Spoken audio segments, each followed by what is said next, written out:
At least 9 people have been killed and more than 1,000 injured after an earthquake in Taiwan.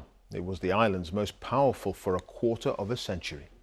Taiwan sits on the so-called Pacific Ring of Fire, a line of seismic faults where most of the world's earthquakes occur. Now here you can see the island is formed between 2 tectonic plates pushing up against each other.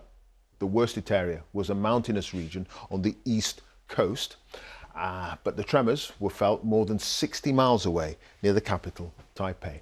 Now, Rupert Wingfield-Hayes has the very latest from the town of Suao, around 25 miles north of the earthquake's epicentre, where over 100 people remain trapped inside a tunnel along a coastal highway.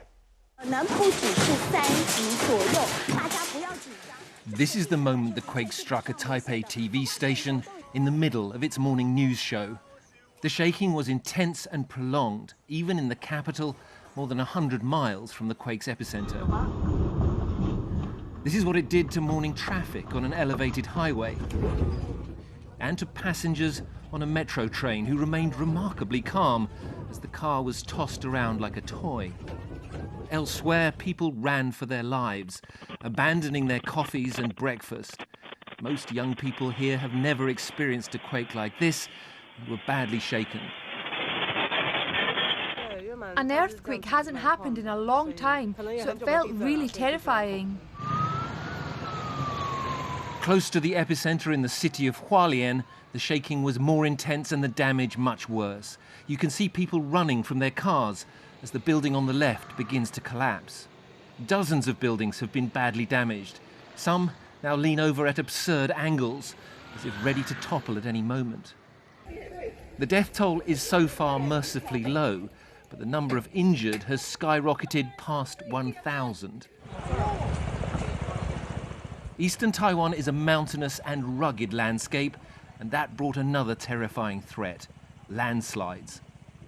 Along the coast, the quake unleashed massive rock falls, whole mountainsides seemingly slipping into the valleys below. Roads are now strewn with massive boulders, bridges severed, and tunnels blocked.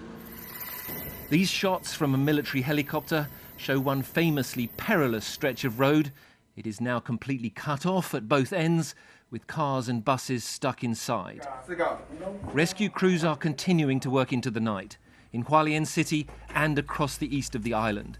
Dozens have been brought to safety, but more than 140 people are still reported to be trapped. Many of those still trapped are along this highway behind me. Several dozen are reported to be tourists in buses trapped inside a tunnel. One can only imagine the horror of being in that tunnel when the earth began to shake and the rocks began to fall. The race is now on to get to them and to bring them to safety. Rupert Wingfield-Hayes, BBC News, in Suao, Eastern Taiwan.